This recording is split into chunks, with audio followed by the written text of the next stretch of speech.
That takes us over to what will technically round out the show, which is the Chris Candido everything Memorial Tag Team Tournament, which does encompass all the other angles and all of the other wrestlers, including the reason it's going last. This mother is a bad jam. Beware. 3LK family drama. We should start like preempting that part of the show with like, this mother is a bad jam. And then like, boom, this is the 3LK part of the show. No bits, all hits. I physically put my hand out to symbolize stopping doing a bit then. The premise of the Chris Candido Memorial Tag Team Tournament is that because, as we mentioned earlier, that Chris Candido was known for taking young wrestlers under his wing and being very approachable to young wrestlers, notably with the Naturals in this company, that the premise of this tournament is they take a veteran and they take a young wrestler and they put them together so that they can learn and teach each other things, or fall apart and implode. Like everyone does. Can I read out the participants? You sure can. So we have Simon Diamond and Mikey Batts. That's actually like a fun, like when you consider what the Diamonds in the Rough is, that one kind of works. Batts would be a great lackey for the Diamonds in the Rough. Shocker and Sabin. I also think there's something that kind of works to that one. I like that one a lot too. Then you have BG James and Cassidy Riley. Nothing there. Nothing. You have Truth and Dut, which I'm also not into. No, those are two guys who are cool independently, but for some reason drag each other down together. Then you have the most perfect on-paper tag team for 2005 TNA, maybe ever. Sean Waltman and Alex Shelley. Absolutely perfect. When you think about the concept of this tournament, Shelley and Waltman are like the best pairing. Couldn't do better. And they do a segment later where like they're studying tape together, and I'm like, God, I want this dynamic. I want Waltman being like teaching Shelley all the dirtbag ways. You have Abyss and Shark Boy, which is funny, so thumbs up. And also the great tag name of the Deep Sea Abyss. Well done. Yes. You have Kip James and Petey Williams. No.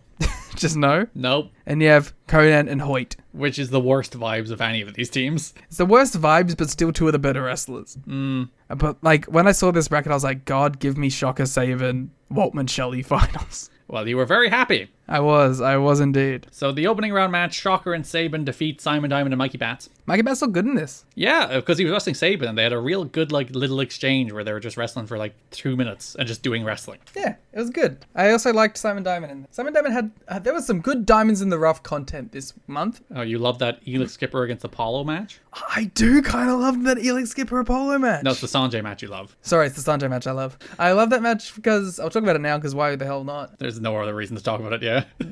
I love this idea that Diamonds in the Rough have found one good wrestler.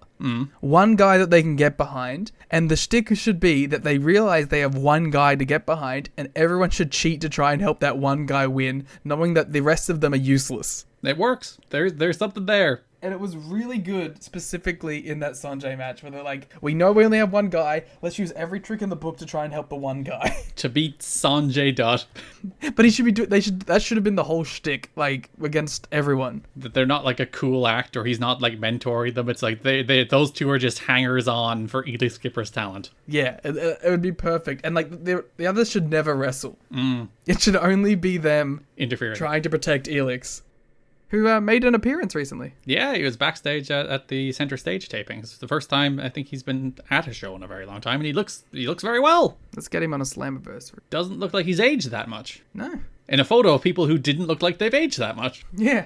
Shocker got that hot tag, ran wild. Sabin blind tagged back in, and Shocker side-eyed him. That's gonna lead to something, methinks. And Sabin pins Batts with the Cradle Shock. Hell yeah. Later in this episode, we had Ron Killings and Sanjay Dutt versus BG James and Cassidy Riley in the Chris Candido Memorial Tag Team Tournament first round match. I mean, it's not the one I'm most excited about, but at least it did have like the Ron Killings BG sort of interaction. And I liked how it played into the BG Cassidy Riley team. It makes no sense. I mean, it makes sense, but it is really funny that in this tournament of people like mentoring and helping each other, no one mentors and helps anyone. Yeah, the entire thing is like the young guys can learn from the old guys and everyone can help each other and everyone just implodes immediately. To be fair, BG did help Sanjay. Yeah, I kind of like this match because the gimmick obviously is that BG and Ron are on opposite sides, but instead of actually fighting in any way, they just work against their own tag team partners. You know what I would have liked? Some promo segments with the old guard trying to mentor the young talent. Yeah, it's one of those things because they blew through this entire thing in one TV cycle. Like the finals is on TV too, so like they just rammed through this tournament. But like there is some fun things because I think only PD and Kip get a promo, right? I think Shelley and Waltman should have had a promo on every show. Yeah. Of them preparing for their match. And like that's some prime TNA comedy material right there. Of Waltman trying to mentor Shelley through the tags. You know what you would have done in 2023? Is that you would have had them actually watch all of their opponents' matches and you release them like on digital as like Shelley and Waltman tape study things. Completely in character. Yeah, where they're analyzing and breaking down and throwing out quips about their opponents. Yeah. And like a really undervalued part of it too is they just aesthetically match so perfect. It is like time traveled Alex Shelley in a way. I feel like if Waltman didn't have all his Sean Waltman problems, there's probably a lot more parallels between those two men's careers. 100%. Don is more interested here, not in the Trial K stuff, but in how Cassidy Riley reacts to a new old dude being with him instead of Raven. That implies that Raven's ever actually cared about him or done any mentoring. Yeah, this is a one-way relationship, but it's working for Cassidy Riley, so that's all that matters. Also, we should mention that in the Rhino match, he like costs Raven the match briefly, where he distracts the ref as Raven has Rhino beaten. I don't think that ever goes any. Maybe it does. Maybe I've forgotten. At best, we can hope that Raven fucking DDTs him one day. And that's just the payoff. He just DDTs him once. He's never seen again. Yeah. So BG and Ron tease locking up, but then start dancing, and then their partners are like, "What the hell?" Before then they deck their respective opponents, but their opponents are like, "Still, what the hell?" Yeah. Riley Fisherman busters Ron, but BG is mad that he attacked his opponent. Which I believe is where they got the inspiration for the Eddie Kingston stopping the super kicks on Jon Moxley. Everything comes back to TNA. Well, you know what's happening in AEW right now? Oh, you're right. A random draw tag team tournament. God, TNA is so influential. It really is. Most influential company of all time. BG pump handles Riley. Sanjay wins with a 450, and BG is perfectly happy that he lost in this tournament. Yeah, not a great partner. Do you want to do the Naturals thing here too? Oh, because it all ties into the tag title stuff. There's a tag title match to main event this show. It's fine. Yeah, it's a real shame that Eric Young and A1 is the team. Yeah, because PD is busy doing nothing, or he's in the tournament, and Rude is busy with Jeff Hardy. Could have been anyone else. Just do A1, Jeff. Dream match. Nightmare match. I am a peak A1 defender. I think he's a perfect, competent little guy. Actually, he's quite a big guy, but he's not very interesting. Yeah, I just, because Young and Rude are a great team too. Naturals hit Young with a natural disaster, but Rude pulls Stevens out, causing the DQ. Team Canada beat down. Naturals, AMW eventually make the save. They take a while. Yeah, it took him a little minute. But then the Naturals are like, "We don't need your help, go away," and also brawled with AMW, because you remember they got in each other's faces after they lost the 8-man tag at the pay-per-view. As Team Canada laughed at this dysfunction, which I think has happened 17 times. Throughout this entire year. It's the only thing going on in the tag division. Yeah, I'm ready for some new teams, man. August 26th Impact opens with Sean Waltman and Alex Shelley defeating Abyss and Shark Boy in the Chris Candido Memorial Tag Team Tournament first round match. Who is the mentor in Abyss Shark Boy? I believe Shark Boy is the more experienced wrestler. I think they probably started around the same time. So they should run a segment where Shark Boy was trying to mentor Abyss. They're both mid to late 90s guys. That's kind of what happens in this match. Shark Boy's like, "Good job, buddy, you did well," and gets Black Hole slammed. They should run a segment where Shark Boy tries to bring some sort of board game to Abyss. And Abyss just breaks it in half. He tries to reignite the relationship like he had with New Jack. Yeah. This is what I should be booking, guys. They should have brought New Jack back for this tournament. Oh, that would have been perfect. Very important to point out, Liam. 2 men in this ring. Alex Shelley and Abyss. No throwback to the Goldilocks days. Don't even acknowledge each other. He's not the baby bear anymore. It's like it never happened. They're covering up one of the greatest characters in TNA history. Our close personal friend Goldilocks. Yeah, a follower of the Twitter once commented on the YouTube, "Thanks for this," when we did a Goldilocks video. Yeah, we'll always talk about Goldilocks. That is one thing that will never drop. I hope that in 10 years, when we're talking about fucking 2023, I'm still talking about how Goldilocks was great. If you said 2022, it would be applicable because she's actually on one of those shows. Again, thanks to us, most influential podcast. There's a segment of this match where Sean Waltman moves Shark Boy around the ring, where he like grapples him and moves him into the corner and does a chop, and then grapples him and moves him to the ropes, and then grapples him and moves him to the ropes, and grapples him and moves to the corner. I'm like, it's like a video game glitching. I think the purpose there is meant to show that like Waltman is so savvy as a vet that he can just kind of move someone around in any way he wants. I guess. But I don't know, maybe I'm giving it too much credit. Yeah, Abyss runs wild, beats up Waltman and Shelly, and then Shark Boy is like, hell yeah, we're a good team. Black Hole Slam, Shelly pins Shark Boy. I like that Shelly gets the pin. Impact World Champion, Alex Shelley. Shelly pins Shark Boy with a swinging neck breaker that TNA calls the Shell Shock. And also worth noting, Shelly has the singles theme, his more famous TNA singles theme that he has had since Sacrifice. I went back and checked. Yes. I did remember that. I was doing a little bop to it. It's a good song. I like his song. Yeah, they should have hit that when he won the title. In non-tournament action, Simon Diamond and David Young faced Earl Clark and Mikey Batts. Okay.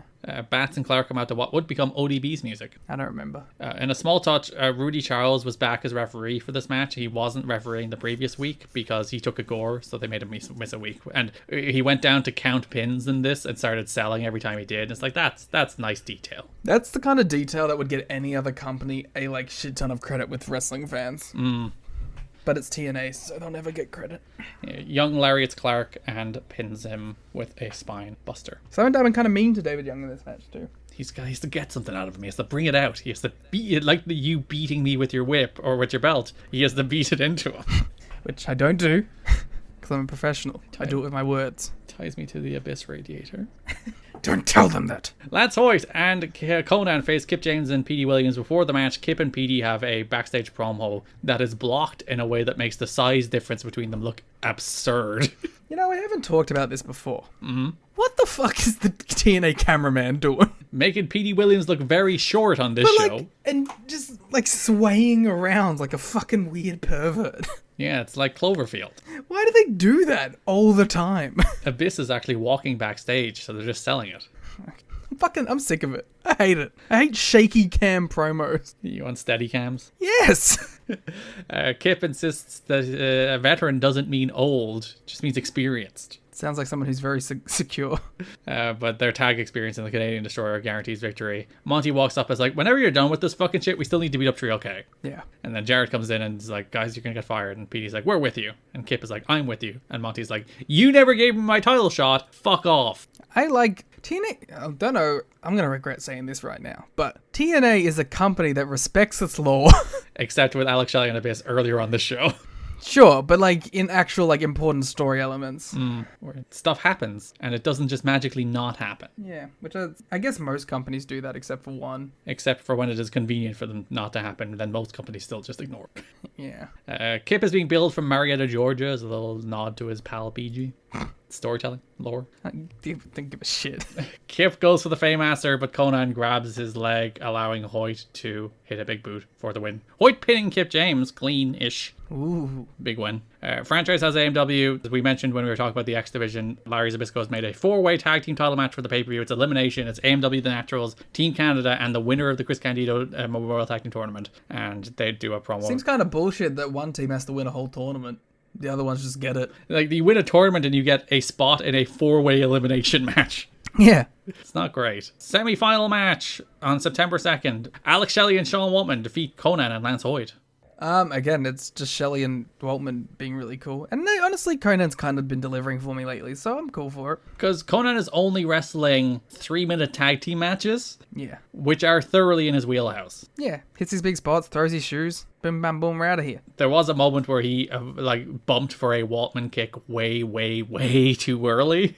And Mike Tenay, bless him, trying to cover on commentary, was like, whoa, see Conan go down to avoid that kick? That's a professional right there. Also, every time JB, he did this in the semi-final match as well later in the show. Every time he had to say Chris Candido Memorial Tag Team Tournament, which I have insisted on pronouncing in full every time to show up Jeremy Borash. I can't pronounce Jeremy Borash, but I can pronounce Chris Candido Memorial Tag Team Tournament. Imagine if you fucked it up then. Every single time he said it, he forgot one of the words. He's like, this is a semi-final match in the Chris Candido Memorial Tag Team, in the Chris Candido Memorial... In the Chris Chris Candido Memorial Tag Team Tournament. Every single time he stuttered on one of the words, the poor soul could not get it out. And most of the time we wouldn't hear him fail to get it out, but now we can. Maybe he's just been fucking up from day one. I was thinking the same thing. He's escaped all of our criticism this whole time. I'm going to be listening for it extra carefully now. Sure, we could hear him during the Asylum years. It's only during the Impact run that we couldn't hear him. True. Which is also a weird thing that, like, they... And he would fuck it up there, because he would say reigning defending champion when they weren't defending. It's the reason we haven't gotten mad about it in over a year. Oh, you just reminded me. Waltman wins, hits a low blow in an X Factor after Kip James cuts Lance Hoyt off. There you go. Because he was mad that he lost the last one. Yep. So through to the finals are Shelley and Waltman. The best team in the tournament. And then the other semi-final match, Chris Sabin and Shocker defeat Ron Killings and Sanjay Dutt. It's alright. This is the only match where I don't think anybody turns on anybody, so... There you go. One, which is funny because in the last match, Ron Killings turned on Sanjay Dutt, but now he's not facing his partner, so he doesn't care. I tell a lie, there's miscommunication between Sabin and Shocker. Yeah, because they're building up for the turn. Yeah, as he was getting Killings up for the cradle shock, he accidentally hit Shocker with Killings' legs, but then scores the win with the La Magistral. Shocker has a point. Sabin has been kind of a dick in this tournament. But he's been winning. He shouldn't be mad. He should be a veteran who's like, however we get it done, we get it done. It's not about me, it's about winning. No, a veteran would be like, it's about me, so you're wrong. Yeah, Shocker was a little mad, but then made up and they celebrated. Monty versus Sonny Siaki. Things happen. They have a little match, then some bullshit happens, and then murder. Then straight up murder occurs. Yeah, Don says there's a chip on Monty's shoulder. A chip named Kip. There's a Kip on his shoulder. Kip jumps Apollo on the floor. Siaki dives on him. Monty pounces Siaki. Referee throws the match out because of the interference. Monty drapes Siaki's throat over a chair and then drives it into the ground, impaling his neck on it, killing him, as you said. And then Kip also hits Apollo with a chair for good measure before Lance Hoyt makes the save. And Siaki goes to Hollywood. And shaves his head, yeah. Yeah, there's a setup. That's a setup. We call that in the biz. And then main event, Storm and Stevens. I actually thought this was kind of cool. It was a nice little TV match. Yeah, just a good little TV match. There was a moment where Storm rolled through on a sunset flip and kicked Chase Stevens right in the fucking head. James Storm, dangerous worker. All cowboys. They take people's heads off. They work snug. That's what the cowboy does. It's true. Hanson, Hangman, Storm. It's the cowboy way. Makes sense, actually. Harris and Douglas were shouting at each other at ringside. Then Storm and Stevens hit stereo super kicks. Harris distracted the referee briefly so he could roll Storm on Stevens to pick up the win in a slightly heelish way, some might say. That's kind of weird for this ultra babyface tag team. Yeah, why would they do that? They're nice guys. Yeah. In the finals of the Chris Candido Memorial Tag Team Tournament, Sean Waltman and Alex Shelley defeated Shocker and Chris Sabin. I thought this kind of banged. I thought it was a lovely little TV match. Yeah, they just had a really good tag team TV match between four people I really like. Shelley grabs a wrist lock and screams at the top of his lungs, "This is wrestling, people!" Yeah, that sorry, Garrett, let me just fix it right here. For those who can't see our show notes, which you can get for yourself at tnachat.com or patreon.com/kiddingme, Liam stopped the podcast to go in because I wrote "This is wrestling, people" as a single sentence. Liam stopped our entire show flat, no bits by the way, to stop and add a comma after the word wrestling. Garrett, I would argue that making sure grammar is correct is not a bit, and in fact one of the most professional things one can do. Is it? Yes. Very ROH Shelley, that line. A very important note. As Sabin and Shocker do their entrance, they do a little flip routine to show they're on the same page. Because they are. I would have loved them to do this in all their matches, just to set up the payoff even better, but they do it in this match. They should have done it in all the other matches and then fucked up the flip routine on this one. There was a dive sequence punctuated by Waltman doing a big senton to the floor and then screaming, "Yeah!" as he did a bunch of cross chops. They're perfect together. Sabin accidentally drop kicks Shocker as Waltman follows with a low blow and an X Factor to win the tournament. Crowd grants Chris Candido. Jeremy Borash. Oh, you can't pronounce things. You get crowd chants Chris Candido and you fuck it up. I could say Chris Candido Memorial Tag Team Tournament every time. I never said anything about Chris Candido's name by itself. Sabin tries to shake Shocker's hand. They do their flip. Everything is fine. But Shocker jumps Sabin from behind. Bars. My man's spitting over here. And then Tenay is very mad because you're supposed to be a teacher? Yeah. I guess that was a real shocker for him. No bits, all hits. We're never going to hear Shocker ever again. No, he'll be back next year a little bit. You're fine. Oh, fuck yeah. Hell yeah. He's in the World X Cup. Everything's okay. Oh, yeah. Fuck yeah. Did they run back the Shelley match? I don't think so. I almost punched my screen. Waltman and Shelley are your Chris Candido Memorial Tag Team Tournament winners. Inaugural And only. Chris Candido Memorial Tag Team Tournament. I was thinking that while this was happening, that they should have done this every year. They should have. It's a fun idea. You can do some fun stuff And with every this. company should have a flagship tournament. This is TNA's. Yes. Could have been. Never mind the Super X Cup. Never mind the World X Cup. The Chris Candido Memorial Tag Team Tournament is the signature tournament. That ain't shit to me. Franchise has Monty. He and Kip will face Apollo and Lance Hoyt at the pay-per-view. Monty's like, I don't buy your hype, Hoyt. I'm not a Hoytomaniac. Fair enough. You are simply a big galloping buffoon of a giraffe waiting to be pounced, is what Monty Brown said. Is this the one where, like, franchise gets really excited for the pounce? Oh, franchise's faces are the best. But my favorite one is he's looking at, yeah, you're going to say the line, and then Monty just looks at him dead in the eyes and goes, pounce. He doesn't do it with any sort of, like, pizzazz, and Douglas is like, whoa. Period. Intensity. Harris, Eric Young, and Andy Douglas have a three-way on the show. I do not remember this match taking place. This is where TNA announces that Sabin and Shocker has been added to the baby, and that does not happen. All of the seconds erupt at ringside as Rudy ejects them all. Waltman and Shelley were watching the match in the back on the monitor. I do remember that part of it. And then Harris pins Young with a catatonic. There's also an Elix Skipper against Sanjay Dutt match on this show. We already talked about it. But I did mention that I had a theory at one stage that there is just a single large playlist that they click the songs in like Windows Media Player. Yeah. And here they accidentally played Sonny Siaki's music for Sanjay Dutt. Yes, of course. Abyss's theme is also called P.D. Williams' theme. Isn't it Into the Catacombs or Down in the Catacombs? Is that the name of the song? Anyway. Who knows? A is very close. Actually, no, it's close. Well, no, that doesn't seem... I was going to say it's not PD, it's Team Canada, but it's nowhere near A either. Of course, I think you've proven that AEW has the same formula. With their Forbidden Door foibles. Where's my TMDK music, you cunts? Or whatever he said. Yeah. You called the production team a bunch of dickheads. And they fucked it up with ELP too. Which is good, actually, because ELP's other music is way better. Skipper wins with the sudden death. Brings us to the pay-per-view, in which all these stories coincide with a bunch of matches. The first of which is Tree Life Crew versus the Diamonds in the Rough. It opens the show. Good little match. They stick to what Tree LK do well, which is 5-minute matches, which are high energy and nothing more. Good work. Because, like, they're a catchphrase team, and that, like, extends to their work as well. Like, their work is a catchphrase team. Yes. As Conan pins David Young with the X Factor, which I assume is some kind of veiled shot at Sean Waltman for no show. And not just his move. Monty Brown and Kip James defeated Lance Hoyt and Apollo. Yeah. Remember earlier when I said you are a man of deep analytics, and when we get to the 3LK family drama stuff, you will have things to say. Well, here's your opportunity. We are currently in this recording 3 hours 49 minutes. You'll like pause in the middle and some pauses will be taken out, but we are nearly 4 hours deep here talking to each other. This is your moment to step up and have deep analysis. Garrett, a man had a WWE Own My Name sign that was confiscated by staff. Siaki's out in a neck brace. Kip accidentally boots Monty in the face, but Monty still pins Apollo to win with the pounce. Kip and Monty argue after the match. That is very succinctly put. Thank you. It's, sometimes it just takes me a minute to get my thoughts into place. I used to take, like, side notes for my own on, like, a separate sheet, and I'm like, fucking, I'm just going to put it in the show notes from now on because I'm lazy. Yeah. All right, then what do you have to say about this match? A man had a WWE Owns My Name sign. I looked very closely to see what that sign said, by the way. I was like, because it's kind of blurry because it's in the crowd and this file's like 780p or 720p. And I was like, what does that sign say? I think it's WWE Own My Name as a shot of Kip. And you can see a member of security walk up and politely be like, give me your sign. Yeah. I mean, they could have probably let him have that one. I'm glad that this, I believe, is the end of the Monty Brown Kip James team, which has somehow taken up 3 pay-per-views. It's almost the end of Monty Brown. Hey, we have the bones of a year left with Monty. All right, because we've started to hear talk about interest in Monty, so... He's around till next August, so we have pretty much an entire year left of Monty before we have to mourn him. All right. Tracy has taken the role of backstage interviewer from Shane Douglas. Oh yeah, she's talking to Team Canada, but also now Matt But Bennett. perhaps, right?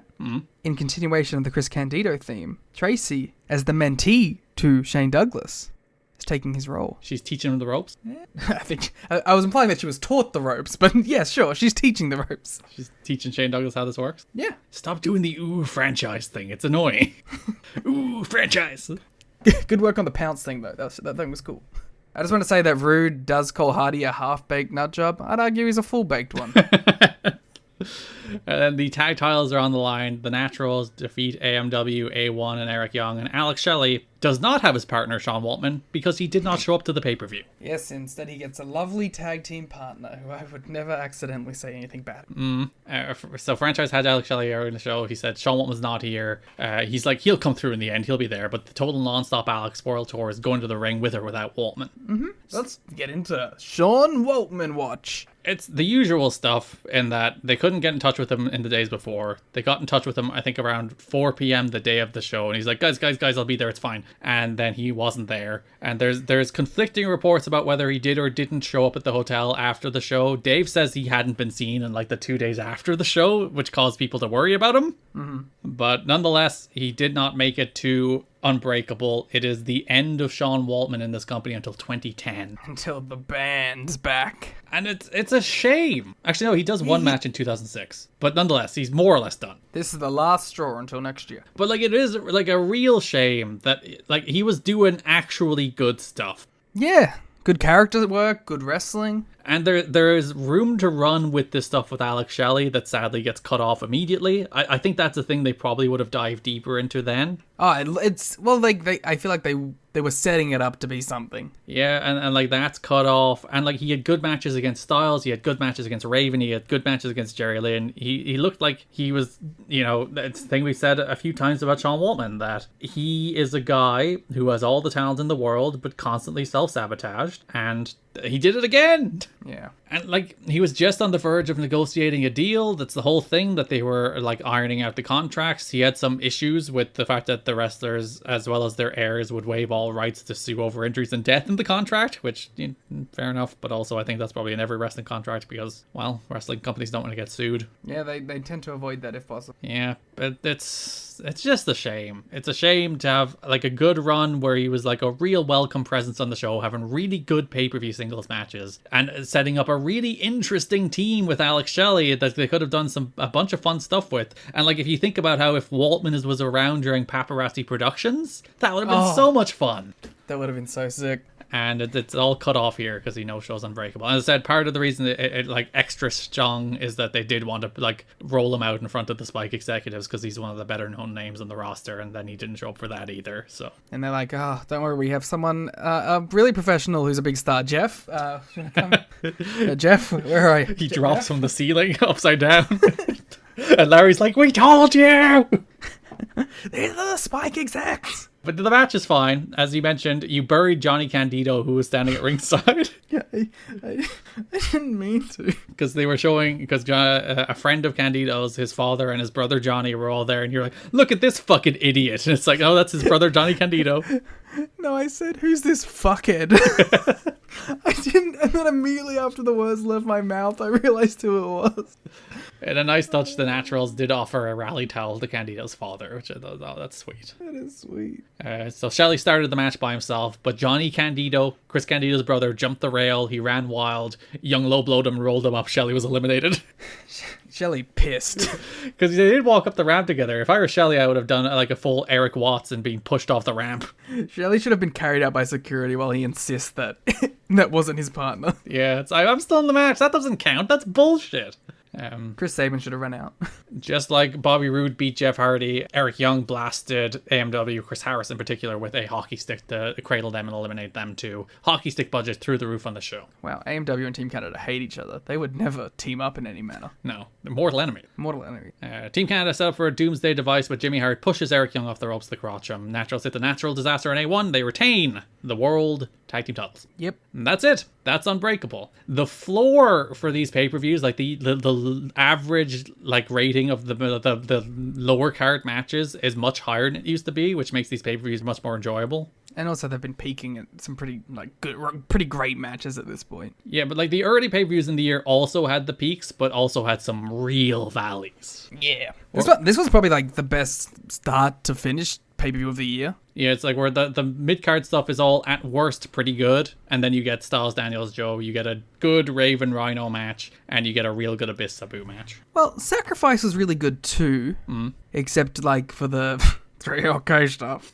But like, so yeah, because like Sacrifice is pretty good. It had Joe AJ as far as the high stuff, and you liked Daniels and you liked Jerry Lynn and Waltman really like at that level as well. No Surrender again had lower stuff, which was the Siaki Apollo tag, and then everything like a lot of stuff around the 2 mark, but then also had Joe Sabin. So everything's like having one really great match on it. Slammiversary had some real lows on it, had a few like 1 stars. Hard Justice again had the peak with Raven Waltman, had a couple.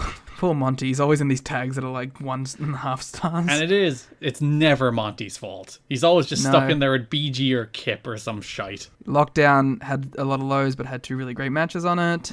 So that seems to be like the theme. I gave Raven versus Dustin Rhodes 1.453. A very precise rating. Destination X is the worst show of the year. That's far enough. I don't do bits anymore. Oh, very good. 1.5. Yeah, well, Destination X had 2 matches that we gave 0 stars to. Far and away the worst show we've covered so far. Maybe not so far. Some of those Asylum shows are terrible. I don't know. 2 0-star matches and then 5 1-star matches between us. And then the peak was 2 3.5-star matches. Bless Jeff Hardy's willingness to fall off things. Against All Odds was pretty good consistently, and one with so Against All Odds is pretty good. This is probably better than Against All Odds, wouldn't you say? I think so. I think Final Resolution's the one that gives it a run for its money because it has that 1-2 punch with the Open X and the tag title match. But it did have Scott Hall, Jeff Hardy. That's funny. It is funny, I guess. So yeah, it's either a Final Resolution or this so far. But this had less matches. And also the average quality of the match. This has no bad matches. Yeah. Which is remarkable. Especially because it has a Jeff Hardy match and a Tree Life Crew match, and neither of them were bad. Actually, no. Monty and Kip James against Lance Hoyt and Paul is not great. But the rest of the show is still bad matches. Yeah. It's not great, but like also, I remember it being quick. And that's what you can ask for with a bad match. So we will be back in a couple weeks with Bound for Glory 2005, October 2005, Spike TV debut. Probably the biggest episode so far. So tune in. Yes. We're going to get spiked. Well done. Is that their slogan? They ever say that? To get more action was their slogan. They also had one that sounded vaguely racist that I don't remember. Let me find Spike TV racism. It's just a bunch of TNA stuff comes up. I can't find the slogan. Well, we'll be back. Our next Patreon show kicks off. We're covering the first 2 episodes of Lucha Underground. There's First Network for Men. That's also vaguely like, There's Get More Action. That's fine. There's some wordplay there. I don't know. We'll find it. So yeah, you can listen to our first, still unnamed by the way, Lucha Underground show. So if anyone has a name, we will put out a call on Twitter before we actually start the show. But again, Lucha Down Underground is the front runner. And Liam, it causes him physical pain. All hits, no bits. Come on. Also, the watch along for Unbreakable is at tnachat.com, patreon.com/kiddingme right now.